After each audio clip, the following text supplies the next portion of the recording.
Okay. Yeah. No, there is no time. So why they're coming, they'll just. Okay, let's get started. Um, I'll start by introducing myself. So, welcome to Innersource, bringing open source principles to your organization. I'm Adebayo Ilerioluwa. I'm a software engineer. I work primarily as a front-end engineer. So, I currently work at Chimoni, and then I'm also a web consultant at a company in UK called Billing Better. So, how many of us have heard about Innersource here? By show of hands. You've heard about Innersource? Nice. Okay, so the agenda for this talk will be, we'll talk about what Innersource is. We'll talk about like the key benefits that you can get from implementing Innersource in your organization. Talk about how to implement Innersource in your organization. And then we'll also talk about best practices that you can follow to achieve like all of the full benefits of Innersource. We'll talk about tools and technologies that you can use to implement Innersource in your organization, and then also talk about like challenges that you might likely face and solutions as well. So, first thing is, what is Innersource? So it is the use of open source methods and strategies within your organization proprietary software. A lot of us here know what open source is, I assume, right? So Innersource is basically bringing all of those, bringing all of open source benefits to your organization, right? So as an organization, you want to operate in an open source way or an open source like culture. So what does Innersource actually mean, right? Not all like softwares or software products can be open sourced, right? You don't want to always share your code. You don't want to leak your trade secrets, your IP. You might have like, you could probably have like competitors out there. So, but you also, at the same time, you also want to get like full benefits of implementing open source in your organization. So the way you can achieve this is through Innersource, right?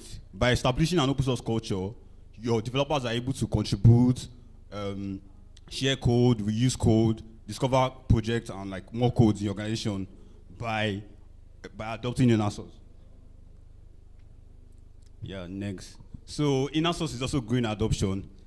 I'm sure that like only one person here out of like 50 or 20, 30 people knows what Innersource is, right? So according to this Stack Overflow 2023 developer survey, they said around 14 teams have an Innersource initiatives in their organization. So this number could be biased. You could say it's biased, right? Because not like all developers are using Stack Overflow actively, right? Innersource is more of like collaborating with other developers on your team, and then also like working with your managers to like understand certain issues in your software products or like your software products or projects in your organization. Yeah, so next slide. Yeah, so we'll talk about the key benefits of Innersource. One big one is code reuse, right? With code reuse, you are able to share code and like effectively ship software, right? Because imagine you have a large library that contains like all of the utilities in your organization, right? And then there's only one developer maintaining it. And other developers are not aware of how to like access this code or like to read this code and like understand it. You want to be able to create, you want to be able to like allow developers to discover code and also like reuse them at the same time. Because some of like actual measurable metrics that code reuse bring is, one, you can save time and cost, right?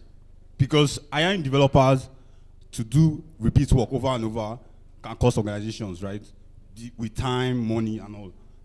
And another one is with code quality.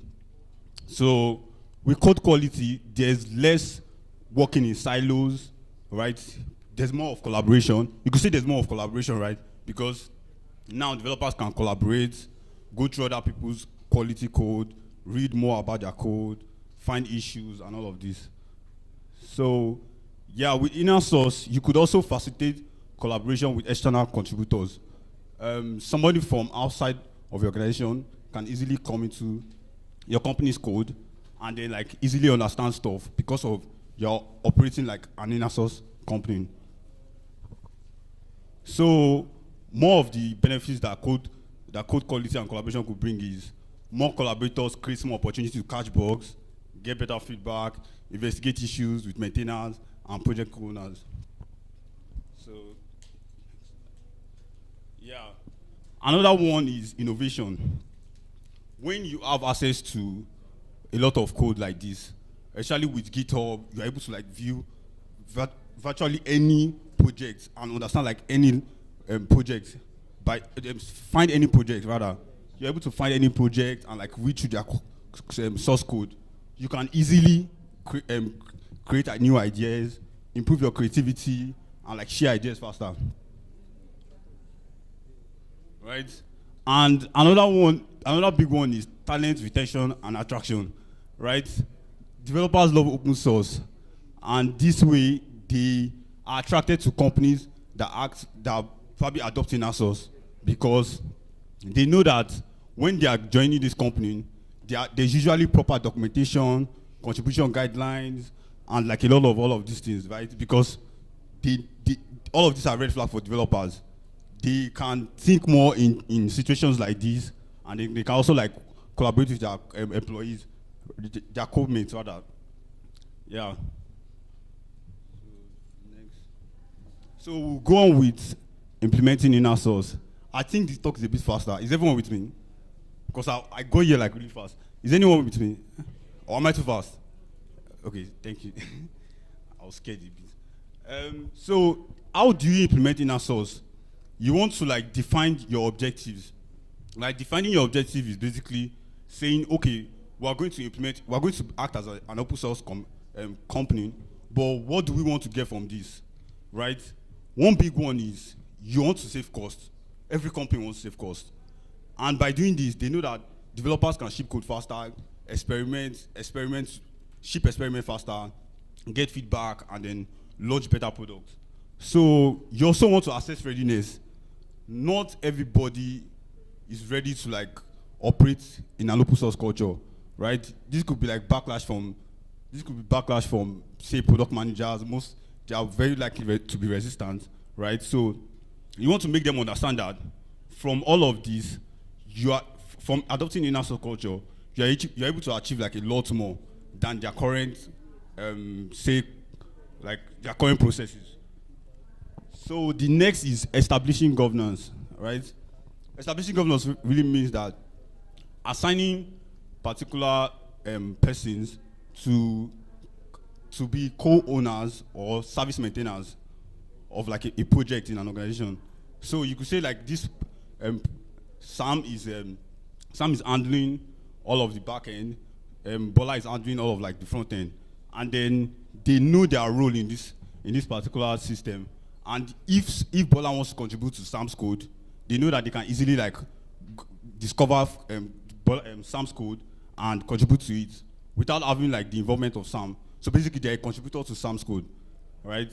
So next is you want to identify initial projects that you are going to use, because you cannot just say you want to adopt inner source today, and next thing you are like converting all of your code to like you're pushing your code to GitHub. You are doing like all sort of things just because you want to adopt inner source.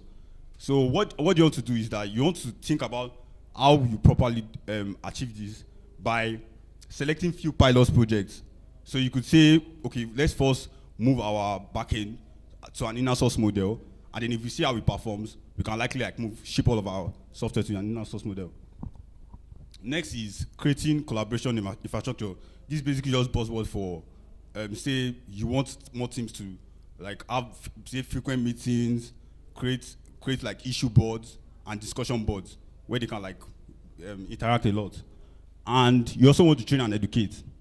By training and educating, what that means is you want to have like internal talks, could be with like your coworkers, management, upper management, middle management, and all, right? So one other key part is getting support and feedback quickly, right? So you want to get the support of your upper management. You also want to like get feedback from them, talk to your developers. How are they finding it, right? You don't just want to say, because of this is the new thing, we're going to adopt it, and whether you like it or not, we're going to stick with it.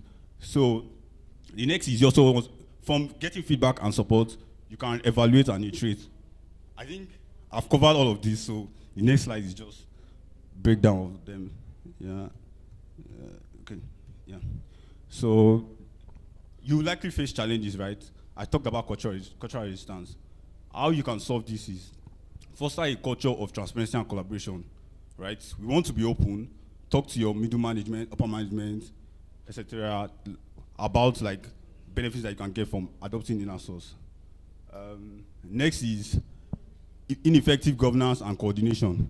Say the lead engineer is like someone that is not ready to adopt Innersource and is basically dragging the entire team back, and they're not able to like get the full benefits of Innersource. So what you want to do is you want to identify the key partakers in this by establishing a governance model with clear rules and responsibilities.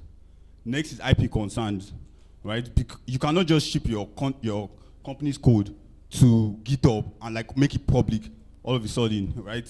Because like you have to implement proper licensing and practices and policies, just so that your developers knows that these are actual like proprietary software and they are trade secrets, and you don't want your competitors to get out of your code. Next is quality control.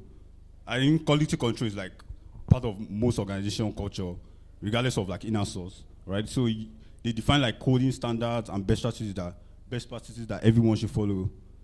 This way, they know that they're able to like deliver quality code, ship less bugs, and then have a great product rather. Yeah. Scalability and project visibility. That's also a buzzword for, say, tools like ClickUp, Trello, GitHub issues, etc. So these are some of the tools that you can and technologies that you can use to achieve Innersource. One is version control systems. Version control systems like GitHub, GitLab, Bitbucket are like very useful, right? They are like code hosting platforms, and that way you can like push your codes to all of these platforms and have like and create discoverability and code reuse. Another one is documentation platforms, right? Documentation platforms like Confluence, Backstage, Read the Docs, Notion, and more are like useful to like document all of your projects and code.